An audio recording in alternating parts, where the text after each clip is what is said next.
ओम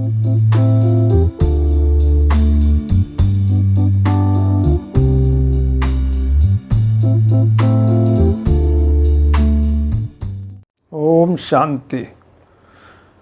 पिता श्री ब्रह्मा ने 18 जनवरी को अपना पार्थिव शरीर छोड़कर अव्यक्त वतनवासी हो गए थे। तो मैं आपको 18 जनवरी 1971 की मुरली सुना रहा हूँ। तो जिसका सार है मुरली का, जैसे छोटे बच्चों को लोरी देते हैं वह भी आवाज़ होता है, लेकिन वह आवाज़ से परे ले जाने का साधन होता है। हम बच्चे को नींद में ले जाना चाहते हैं तो लोरी देते हैं, बच्चा बोल तो रहे हैं हम, परंतु वो आवाज़ उसको नींद में ले जाना चाह रहा है। तो बाबा कहता है आवाज़ से परे ले जाने का साधन होता है। ऐसे ही अव्यक्त स्थिति में स्थित होकर आवाज़ में आओ तो आवाज़ से परे स्थिति का अनुभव करा सकते हो। 1 सेकंड की अव्यक्त स्थिति का अनुभव आत्मा को अविनाशी संबंध में जोड़ सकता है। ऐसा अटूट संबंध जुड़ जाता है जो माया भी उस अनुभवी आत्मा को हिला नहीं सकती। ये था इस मुरली का सार। अब मैं आपको बाबा ने जो महावाक्य उच्चारे वो सुना रहा हूँ।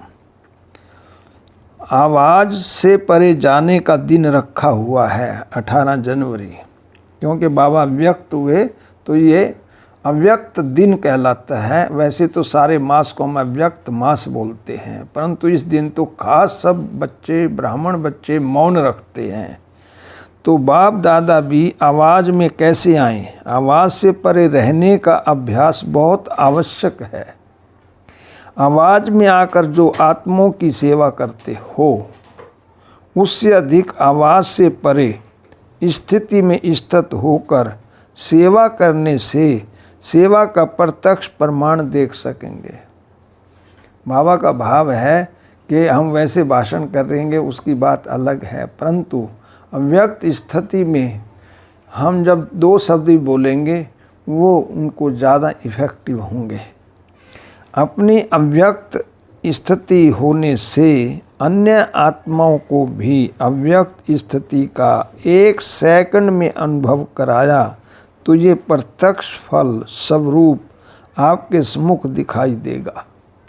जिसको ये अनुभूति हो जाएगी तो वो बाबा का बच्चा बन जाएगा।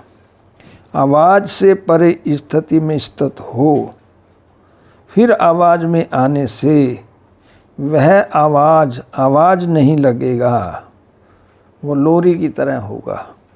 लेकिन उस आवाज़ में भी अव्यक्ति वाइब्रेशन का प्रवाह किसी को भी बाप की तरफ आकर्षित करेगा।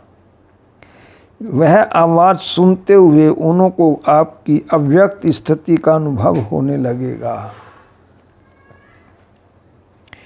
जैसे इस साकार सृष्टि में छोटे बच्चों को लोरी देते हैं, वह भी आवाज़ होता है, लेकिन वह आवाज़ से परे ले जाने का साधन होता है। ऐसे ही अव्यक्त स्थिति में स्थित होकर आवाज़ में आओ तो आवाज़ से परे स्थिति का अनुभव करा सकते हो। 1 सेकंड की अव्यक्त स्थिति का अनुभव आत्मा को अविनाशी संबंध में जोड़ सकता है। वो बाबा से जोड़ देगा उसको।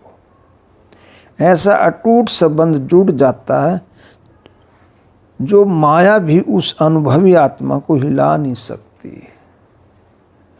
तो उसको कितने भी फिर कठिनाई आए वो हिलेगी नहीं, क्योंकि उसको अव्यक्त स्थिति का अनुभव हो चुका है। सिर्फ आवाज़ द्वारा प्रभावित हुई आत्में अनेक आवाज़ सुनने से आवागमन में आ जाती हैं। बाबा का भाव है कि जैसे आप बाबा का ज्ञान सुनते हैं, फिर आप दूसरी जगह जाते कुछ और ज्ञान सुनते हैं, तो बुद्धि क्या होगी? विचलित सी हो जाएगी, कौन सा राइट है कौन सा रॉन्ग है, आवागमन में आ जाएगी। परंतु यदि अव्यक्त स्टेज की अनुभूति हो जाएगी तो फिर आवागमन खत्म हो जाएगा, फिर कहेंगे यही है यही है यही है। लेकिन अव्यक्त स्थिति में स्थित हुए आवाज द्वारा अनुभवी आत्माएं आवागमन से छूट जाती हैं। ऐसी आत्मा के ऊपर किसी भी रूप का प्रभाव नहीं पड़ सकता, वो किसी से फिर प्रभावित नहीं होगी, क्योंकि उसको अनुभूति हो जाएगी अव्यक्त स्टेज की। सदैव अपने को कंबाइंड समझ कंबाइंड रूप की सर्विस करो, अर्थात अव्यक्त स्थिति और फिर आवाज। पहले अव्यक्त स्थिति में बैठ जाओ, फिर आवाज में आओ, बाबा कहता है। दोनों की कंबाइंड रूप की सर्विस वारिस बनाएगी। तो जो बच्चे निकलेंगे वो बाबा के ऐसे बच्चे निकलेंगे जो बाबा पर न्योछावर जाएंगे। बाबा उनको कहता वारिस बच्चे। सिर्फ आवाज द्वारा सर्विस करने से प्रजा बनती जा रही है, तो अब सर्विस में नवीनता लाओ। इस प्रकार की सर्विस करने का साधन कौन सा है? जिस समय सर्विस करते हो उस समय मंथन चलता है, लेकिन याद में मगन। यह स्टेज मंथन की स्टेज से कम होती है। दूसरे के तरफ ध्यान अधिक रहता है, अपनी अव्यक्त स्थिति की तरफ ध्यान कम रहता है। हम जिनको ज्ञान देते हैं, हम समझते हैं ज्ञान में चल जाएं सभी, इनको सबको अनुभूति हो जाए, परंतु अव्यक्त स्थिति के आधार पर यदि हम बोलेंगे तब प्रभाव पड़ेगा। इस कारण ज्ञान के विस्तार का प्रभाव पड़ता है, लेकिन लगन में मगन रहने का प्रभाव कम दिखाई देता है। रिजल्ट में कहते हैं कि ज्ञान बहुत ऊंचा, लेकिन मगन रहना ये हिम्मत नहीं रखते। इसलिए बाबा के बच्चे ज्ञान में चलते हैं, जब उनको योग के लिए कहते हैं तो वो योग छोड़ देते हैं। ज्ञान का सब्जेक्ट तो पक्का कर लेते हैं, परंतु योग नहीं करते, तो उनको अनुभूति नहीं होती।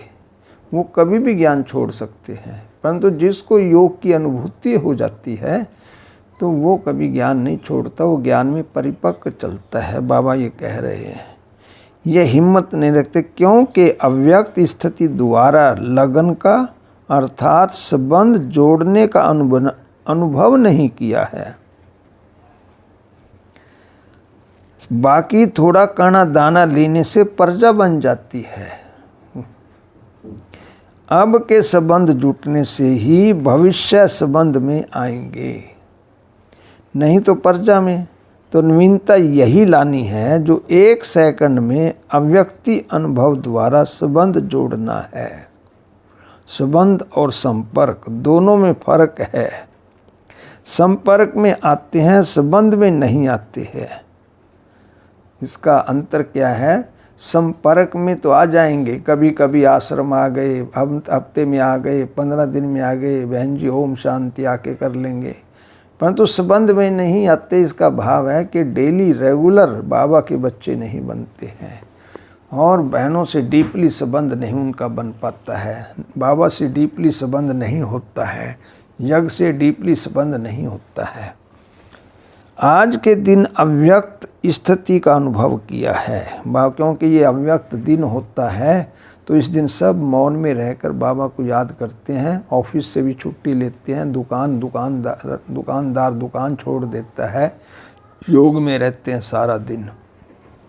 इसलिए अब बाबा कहता तुमने आज अव्यक्त स्थिति का अनुभव किया है, यही अनुभव सदा काल कायम रखते रहो तो औरों को भी अनुभव करा सकेंगे। जब तुम अनुभव कर लेंगे तो दूसरों को भी करा सकेंगे। आजकल वाणी व अन्य साधन अनेक प्रकार से अनेकों द्वारा आत्माओं को प्रभावित कर रहे हैं, लेकिन अनुभव सिवाय आप लोगों के अन्य कोई नहीं कर सकते हैं। कहीं अनुभव नहीं कराएंगे, भाषण जरूर करेंगे, अच्छे अच्छे भाषण होंगे, मगर अनुभूति नहीं। न करा सकते हैं न वो कर सकते हैं। इसलिए आज के समय में ये अनुभव कराने की आवश्यकता है। सभी के अंदर अभिलाषा भी है, सभी चाहते हैं अनुभव करना, थोड़े समय में अनुभव करने के इच्छुक हैं, सुनने के इच्छुक नहीं हैं। अनुभव में स्थित रह अनुभव कराओ। सभी का स्नेह वतन में मिला, सुनाया था 3 प्रकार की याद और स्नेह वतन में पहुंची। वियोगी, योगी और स्नेही तीनों ही रूप का याद प्यार बाप दादा को मिला। रिवाइज कोर्स के वर्ष भी समाप्त होते जा रहे हैं। वर्ष समाप्त होने से स्टूडेंट को अपनी रिजल्ट निकालनी होती है। तो इस वर्ष के रिजल्ट में हर एक को अपनी कौन सी रिजल्ट निकालनी है, इसकी मुख्य 4 बातें ध्यान में रखनी है। एक है अपने में 100 प्रकार की श्रेष्ठता कितनी है, मेरे अंदर श्रेष्ठता कितनी आई है। दूसरा, संपूर्णता में व सर्व के संबंध में समीपता कितनी आई है। तीसरा, अपने में व दूसरों के संबंध में संतुष्टता कहाँ तक आई है। और चौथा, अपने में शूरवीरता कहाँ तक आई है। ये 4 बातें अपने में चेक करनी है। आज के दिन अपने रिजल्ट को चेक करने का कर्तव्य पहले करना है। आज का दिवस सिर्फ स्मृति दिवस नहीं मनाना, लेकिन आज का दिवस समर्थी बढ़ाने का दिवस मनाना है। केवल स्मृति नहीं, समर्थी दिवस है ये, अपनी शक्ति को बढ़ाना आत्मा की। आज का दिवस स्थिति व स्टेज ट्रांसफ़र करने का दिवस समझो। जैसे आजकल ट्रांसपेरेंट चीज़ें अच्छी लगती है ना, वैसे अपने को भी ऐसी ट्रांसपेरेंट स्थिति में ट्रांसफ़र करना है। आज के दिन का महत्व समझा। ऐसे ट्रांसपेरेंट हो जाओ जो आपके शरीर के अंदर जो आत्मा विराजमान है वह स्पष्ट सभी को दिखाई दे। आपका आत्मिक स्वरूप उन्हों को अपने आत्मिक स्वरूप का साक्षात्कार कराए। इसको ही कहते हैं अव्यक्ति व आत्मिक स्थिति का अनुभव कराना। आज याद के यात्रा की रिजल्ट क्या थी? स्नेह स्वरूप थी व शक्ति स्वरूप थी। ये स्नेह भी शक्ति का वरदान प्राप्त कराता है। तो आज स्नेह का वरदान प्राप्त करने का दिवस है। एक होती है पुरुषार्थ से प्राप्ति, दूसरी होती है वरदान से प्राप्ति। तो आज का दिन पुरुषार्थ से शक्ति प्राप्त करने का नहीं, लेकिन स्नेह द्वारा शक्ति का वरदान प्राप्त करने का दिवस है। आज के दिन को विशेष वरदान का दिन समझना। स्नेह द्वारा कोई भी वरदाता से वर प्राप्त हो सकता है। समझा? पुरुषार्थ द्वारा नहीं, लेकिन स्नेह द्वारा, क्योंकि स्नेह में बाबा वरदान देता है। किसने कितना वरदान लिया है वह हर एक के ऊपर है, लेकिन स्नेह द्वारा सभी समीप आकर वरदान प्राप्त कर सकते हैं। वरदान के दिवस को जितना जो समझ सके उतना ही पा सकता है। कैच करने वाले की कमाल होती है। आज के वरदान दिवस पर जो जितना कैच कर सके उन्होंने उतना ही वरदान प्राप्त किया। जैसे पुरुषार्थ करते हो एक बाप के सिवाय और कोई याद आकर्षित न करे, ऐसे आज का दिन सहज याद का अनुभव किया। अच्छा, ओम शांति।